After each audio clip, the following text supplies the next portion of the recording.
السلام علیکم ورحمۃ اللہ وبرکاتہ حامدا ومصليا اما بعد قال الله تعالى في القرآن المجيد فاعوذ بالله السميع العليم من الشيطان الرجيم بسم الله الرحمن الرحيم والفجر وليال عشر. ناظرین محترم، آج کے اس مختصر درس کا موضوع ہے عشرہ ذو الحجہ کی فضیلت. اللہ سبحانہ و تعالی نے سورۃ الفجر کی قسم کھایا. اللہ سبحانہ و تعالی نے ارشاد فرمایا والفجر، قسم ہے فجر کی، فجر کے نماز کی، ولیال عشر، قسم ہے 10 راتوں کی. اللہ سبحانہ و تعالی نے 10 راتوں کی جو قسم کھایا ہے، تمام مفسرین کرام فرماتے ہیں اس سے مراد عشرہ ذو الحجہ کی ابتدائی 10 ایام ہیں. محترم ناظرین کرام، ہم چند گھنٹوں میں ذو الحجہ کے مہینے میں داخل ہو جائیں گے. وہ عشرہ ذو الحجہ کا وہ تمام دنوں سے افضل ہے. افضل الایام ایام العشر، وہ تمام دنوں سے افضل ہے. یہاں تک کہ رمضان المبارک کے ایام سے افضل ہے. پیغمبر اسلام جناب محمد رسول اللہ صلی اللہ علیہ وسلم نے ارشاد فرمایا صیام عرفہ، عرفہ کا روزہ رکھنا، عرفہ کا روزہ رکھنا اللہ سبحانہ و تعالی کی ذات پر میں امید رکھتا ہوں کہ اللہ سبحانہ و تعالی عرفہ کا ایک روزہ رکھنے سے 2 سال کے گناہوں کو 1 سال قبل اور 1 سال اس کے بعد اس کے تمام خطاؤں کو اللہ سبحانہ و تعالی معاف فرما دیتا ہے. عشرہ ذو الحجہ کی بڑی اہمیت اور اس کی فضیلت ہے. حضرت ابن عباس رضی اللہ تعالی عنہ بیان فرماتے ہیں کہ پیغمبر اسلام جناب محمد رسول اللہ صلی اللہ علیہ وسلم نے بیان فرمایا کہ اللہ سبحانہ و تعالی نے جب حضرت آدم علیہ السلام کی تخلیق فرمائی، جب ان کو پیدا کیا گیا تو رب کائنات نے ان کے پیٹھ پر اپنے ہاتھ کو پھیرا. رب تعالی کے دونوں ہاتھ داہنا ہے. اللہ سبحانہ و تعالی نے ان کے کمر پر ہاتھ پھیرا تو قیامت تک پیدا ہونے والے تمام آدم کی اولاد باہر آ گئے. حضرت آدم علیہ السلام نے پوچھا کہ اے رب قدیر، یہ کون لوگ ہیں؟ من ہؤلاء یا رب، یہ کون لوگ ہیں؟ اللہ سبحانہ و تعالی نے فرمایا کہ اے آدم، یہ قیامت تک کے آنے والے تمہاری اولاد ہیں، تمہارے بیٹے اور بیٹیاں ہیں. الغرض اللہ سبحانہ و تعالی نے ان تمام لوگوں سے عہد و پیمان لیا. کس بات کا؟ الست بربکم، یہ اے آدم کی اولاد، تم سب کے سب بتاؤ کیا میں تمہارا رب نہیں ہوں؟ محترم ناظرین کرام، ہم سب نے اللہ سبحانہ و تعالی سے عہد و پیمان کیا کہ آپ ہمارے رب ہیں. ہم رب کی توحید کے قائل ہوئے، اللہ کی عبادت کریں گے، اللہ کی ذات میں، اس کی صفات میں ہم کسی کو شریک نہیں بنائیں گے. ہم عہد و پیمان کر کے ہم بھول گئے، ہم اپنا سبق بھول گئے، اسی سبق کو یاد دلایا جا رہا ہے.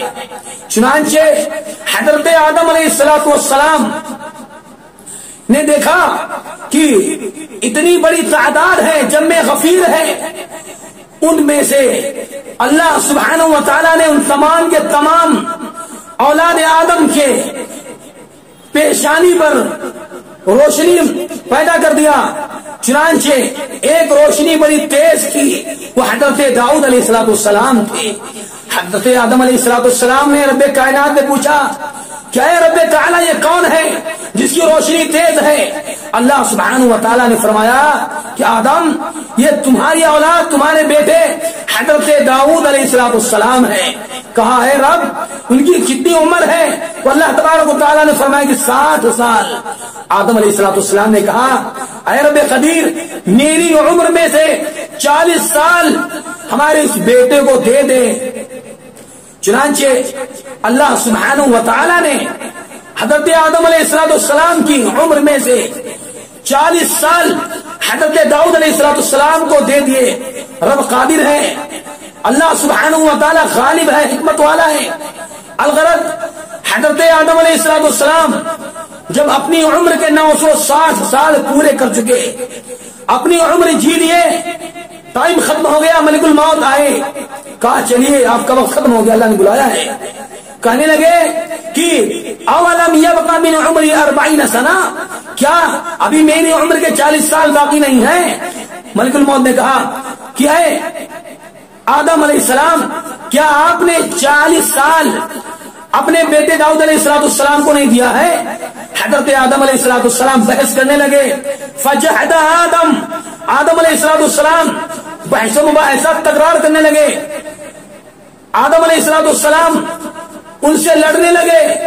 اسی لیے حضرت آدم علیہ السلام کی اولاد بھی دنیا میں بحث و مباحثہ کرنے لگی. آدم علیہ السلام بھول گئے جنت میں، اسی لیے دنیا میں ان کی اولاد بھولنے لگی. آدم علیہ السلام خطا کر گئے، غلطی کر بیٹھے. آج اسی کا نتیجہ ہے کہ ان کی اولاد بھی خطا کر رہی ہے، غلطی کر رہی ہے. چنانچہ یہ واقعہ جو پیش آیا الست بربکم کا، وہ عرفات کا میدان تھا. عشرہ ذی الحجہ کی بڑی اہمیت ہے.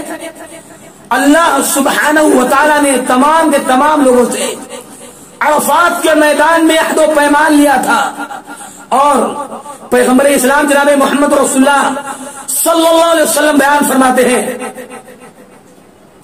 کہ اللہ سبحانہ و تعالی اذا کان یوم عرفہ، جب عرفہ آتا ہے تو اللہ سبحانہ و تعالی ينزل اللہ من السماء الى الدنیا، اللہ سبحانہ و تعالی سمائے دنیا پر دن میں نازل ہوتا، دن میں اللہ تبارک و تعالی اترتے ہیں، اور بقیہ دنوں میں اللہ سبحانہ و تعالی رات کے آخری پہر میں سمائے دنیا پر آتے ہیں. لیکن عشرہ ذی الحجہ میں عرفہ کے دن اللہ سبحانہ و تعالی سمائے دنیا پر اترتا ہے اور اپنے بندوں کو گر گراتے ہوئے، دعائیں کرتے ہوئے، روتے ہوئے اللہ دیکھتا ہے. اللہ تبارک و تعالیٰ اپنے بندوں سے خوش ہوتا ہے. اللہ فرماتا ہے میرے ملائکہ گواہ رہو، آج ہم نے تمام کے تمام کو معاف فرما دیا. میرے بھائیو عرفہ عشرہ ذی الحجہ میں عرفہ آتا ہے، اور عشرہ ذی الحجہ کی بڑی فضیلت، بڑی اہمیت ہے. اس میں روزہ رکھنا ہے اور ساتھ ہی ساتھ قربانی کا اہتمام کرنا ہے 10 ذی الحجہ کو. اور اللہ کے حبیب جناب محمد رسول اللہ صلی اللہ علیہ وسلم کے اوپر دین مکمل ہوا تھا، وہ عرفات کا میدان تھا. ایک عرصے کے بعد جب حضرت عمر فاروق رضی اللہ تعالیٰ عنہ جو مسلمانوں کے امیر المومنین تھے، خلیفۃ المسلمین تھے، ان کے پاس ایک یہودی آیا، کہا کہ اے عمر اگر وہ آیت کریمہ جو عرفہ میں اتری تھی اگر ہمارے دین میں آئی ہوتی، ہمارے دین میں نازل ہوئی ہوتی تو ہم اس کو عید کا دن بنا لیتے. حضرت عمر رضی اللہ تعالیٰ عنہ نے کہا کون سی آیت ہے؟ اس یہودی نے کہا اليوم اکملت لکم دینکم واتممت علیکم نعمتی. یہ آیت کریمہ کا نزول ہوا.